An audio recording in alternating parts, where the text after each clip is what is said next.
Sa ginibong water quality monitoring sa Naga River, kadaklan kan mga pigkukonsiderar na parametro ang pasado man.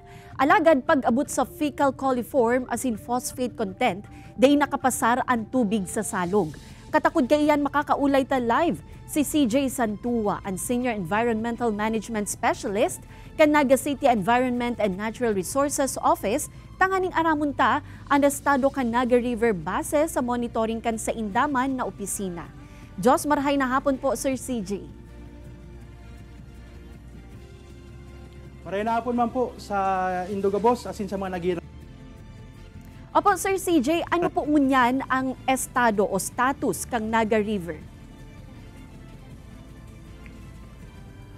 Presente po, base po sa ginibong semi-annual assessment report po kang DNR, Environmental Management Bureau, ang satuya pong presenteng salog po ngunyan, base po sa 22 sampling station, igwa po kita ng 13 parameters kung saan po ang duwa po dyan, ang phosphate and fecal coliform test buminagsak po, and presente po ang status po and classification ng sa salog, class C po kita ngunyan. So sir, kung aron po kaya ng estado kang Naga River, may mga nabubuhay po bang sira digdi sa salog? As in, pwede po ba ining i-consume kan mga tao?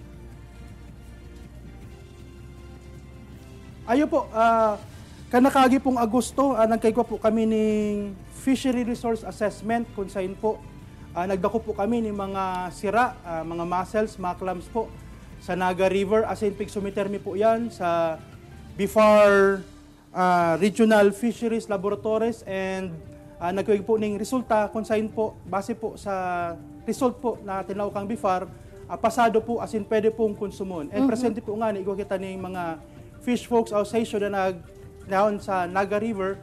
And ang BIFAR man din po, saro po yun sa mga dakulang partners ta kung saan, sinda po sila nag-provide ng mga fingerlings dispersal sa mga nakaperang activities na po sa TV sa Naga.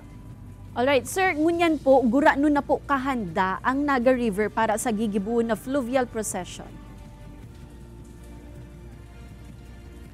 Presente po, apera po sa regular mi pong ginigibo ang pagmantiner kang kalinigan kang salog Naga.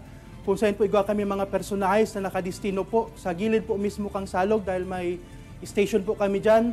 Kanakagi pong mga perang simana sa pagi po kang Ina Bayanihan Project na pinanginutan po kang gobyerno lokal kang Naga, kiribalan po ang ibang mga opisina, kang Naga, ang City Engineering Office, ang City Enro, Naga River Maintenance Unit, ang DPWH po, and ang Coast Guard, yaon din po, asin ito pong mga small voyadores volunteer group. Kaya iba na po si mga artist, nagkulisan po kami ng cleanup activities every weekends. Ini po in preparasyon sa pagpalinig po, asin mapagayon ang satuyang salog Naga, bago pa man sa paabuton kang pesta. Sa mabot nga ni pong Agosto 31, igwa po kita ng citywide cleanup drives, as in inimbitar mi po ang gabos na makisumar yung maging parte kang sa tuyang aktibidades sa maabot pong kapestahan. Oo sir, sa saimdong mga preparasyon na ginigibo, ano po ang pangapudan nindo na pwedeng maitabang kan publiko sa pagmantinir kan kalinigan kan Naga River?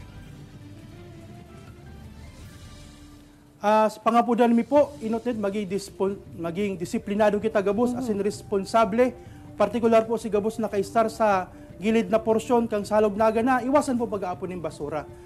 Maging parte po kang solusyon, pwede po nindong i-report or sa barangay kung sa man po nindo ang madadakop na nagalastar, nangaraot o nag-aapon po ng basura sa tuyang kasalugan. Dahil saro po niyo, dahil aram taman po na bako malam po kitang may kinabang kani sa maabot na pa pong mga panahon, henerasyon, kayo po ang baiki pagtabangan ta para maray as mapalinig po ang kalidad po kan tubig kan sa tuyang salog Naga. Alright, Diyos mabalos po, CJ Santua kan Naga City Environment and Natural Resources Office.